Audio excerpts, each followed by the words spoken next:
مضبوط لوگ خاموش رہتے ہیں اور وہ کبھی کسی سے شکایت نہیں کرتے۔ اپنے خلاف باتیں خاموشی سے سنتا ہوں اور جواب دینے کا حق وقت کو دے رکھا ہے۔ عجیب فلسفہ ہے کہ لفظوں سے ہی خاموشی ٹوٹتی ہے اور لفظ ہی خاموش کر دیتے ہیں۔ خوش رہنے کا اصول یہ بھی ہے کہ جہاں لگے کہ آپ کی جگہ نہیں، وہاں خاموشی سے خود کو الگ کر لو۔ بعض اوقات خاموشی اختیاری نہیں بلکہ مجبوری ہوتی ہے، کیونکہ انسان جھوٹ بولنا نہیں چاہتا اور سچ بول نہیں سکتا۔ دو جگہوں پر خاموش رہنا افضل ہے، جب تمہارے پاس الفاظ کی قلت ہو اور جہاں تمہارے الفاظ کی کوئی قدر و قیمت نہ ہو۔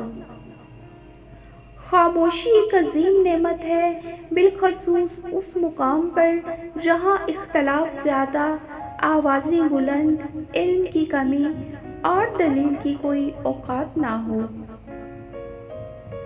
خاموشی ایک عجب عبادت ہے، فرشتہ لکھ نہیں سکتا، شیطان اسے بگاڑ نہیں سکتا اور اللہ کے سوا کوئی جان نہیں سکتا۔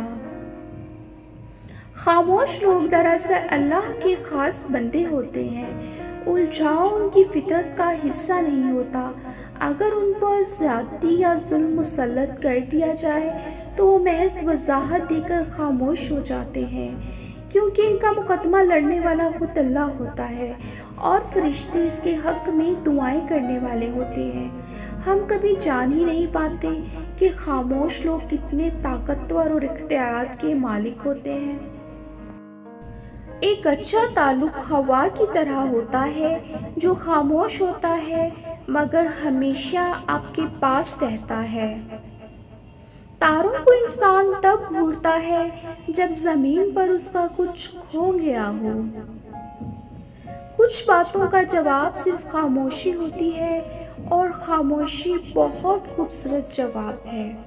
بسم اللہ الرحمن الرحیم۔ السلام علیکم۔ سکی روشی کے تمام ویورز کیسے ہیں؟ امید کرتی ہوں کہ خیریت سے ہوں گے۔